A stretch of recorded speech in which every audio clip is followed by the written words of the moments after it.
Hello everyone, and how are you doing? So you know that we've got different types of fibroids that exist. So here we've got a case that I did, one patient having multiple types of fibroids. So these are the fibroids that you know, and they're different types. So they can coexist in the same person. So you can have intramural fibroids within the myometrium, which is the most common. So you can have subserosal fibroids, which projects outwards from the uterus. So you can also have with submucosal fibroids which project into the endometrial cavity. You can also have with pedunculated fibroids which are attached by stalk, the subserosal or submucosal pedunculated fibroids. You can also have with cervical fibroids which arise from the cervix. So here is a case. You can see here we have got a calcified fibroid there, and then if you look around again, if you look around, you can see that we've got a giant. This is a giant fibroid there.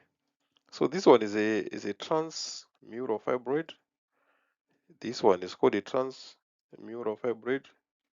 This fibroid that we have there is called a transmural fibroid because it's cutting across from the subserosal space to the myometrium, then it goes to the from the submucosal space to the subserosal space, and it's also cutting across the the myometrium like that. So it is called a transmural fibroid. So there you can see that fibroid there. And also, if you look closely, there is also a calcified fibroid that is coming there. There is a calcified fibroid. Let me show you the calcified fibroid.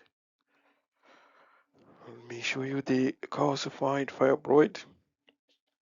So this lady here, she's infertile. Yeah, look at this one. This is a calcified fibroid that is here. So we do have got a calcified fibroid there. So this is another fibroid there. That's the one that I was talking about. The transmural because it's casting across. Then you got other small fibroids there. You can see other fibroids there. So this uterus is bulky. There are fibroids everywhere. So this is what we call a multiple fibroid uterus. A multiple fibroid uterus. So the problem of this type of a configuration of fibroids, it is competing for space with the fetus. So if ever this person tries to conceive, there is not enough space for implantation, and the end result is miscarriages. So if this patient keeps on forcing, she might end up even having an ectopic pregnancy because the implantation space is essentially being compromised. It is being compromised. So these are some of the things that you can deal with or that you have to deal with. So how do you write a report in this case where someone has got multiple fibroids? So this is how you can write a sample report. You can just write a sample report like this.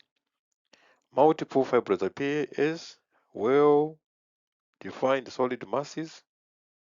So this is how you write them in their numbers, maybe then hypoechoic or heterogeneous in echo texture, variable posterior acoustic shadowing, then peripheral or circumferential vasculation Doppler, distortion of the uterine contour or endometrial cavity depending on the location. So you have that's how you write your report. Then you can I'm too lazy myself, mostly I can just mention the number and then maybe I can give the size of the bigger one. But it is always good to do the correct thing if you have got the time, if you have got the energy to just write all of them. Yes, so nicely here in this image you can see there is the calcified fibroid there, the calcified fibroid there. So that's a better picture of a calcified fibroid. So you can see everywhere you are looking at, you are seeing fibroids in one way or the other. So that's a multiple fibroid uterus.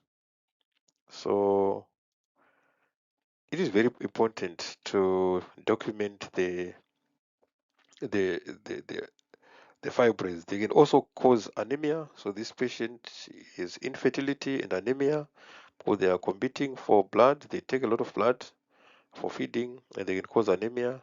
So you must take note that multiple fibroids of different types can coexist in the same uterus. Like this case, you can see the coexistence, different sizes, different sizes, different sizes. So you see there's another one that is somewhere here up there, another one there, and you can see there's peripheral vascularity there. There's no intra fibroid vascularity or perfusion Doppler. Accurate ultrasound assessment requires systematic evaluation of each fibroid's number, size, location in relation to the endometrial cavity. Is these features guide symptoms, fertility implications, and treatment planning. So you must always understand or appreciate, uh, take note of the number, the location of the fibroids, the relationship to the endometrium. It is got a bearing in terms of a lot of things, the symptoms, fertility, treatment planning, and also bleeding. So some they can then start to cause bleeding because of their location, and if they can compete for space with the implantation. So these are some of the cases that you have to handle to deal with.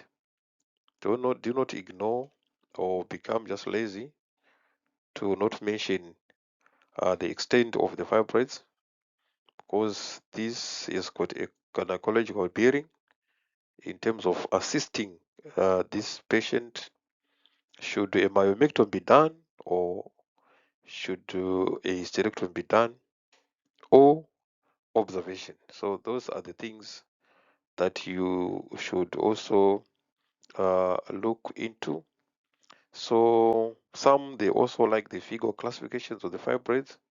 So if you've got the energy, which I normally don't have, you can classify them according to the figure classifications. And if there are many, I assume that can be a lot of work, but if you're patient, you can always manage it. Ladies and gentlemen, I thank you so much. So you have to appreciate they are not just simple fibroids, they are fibroids for a reason, and they've got a cause uh, that can affect the somebody and their future prospects of their lives.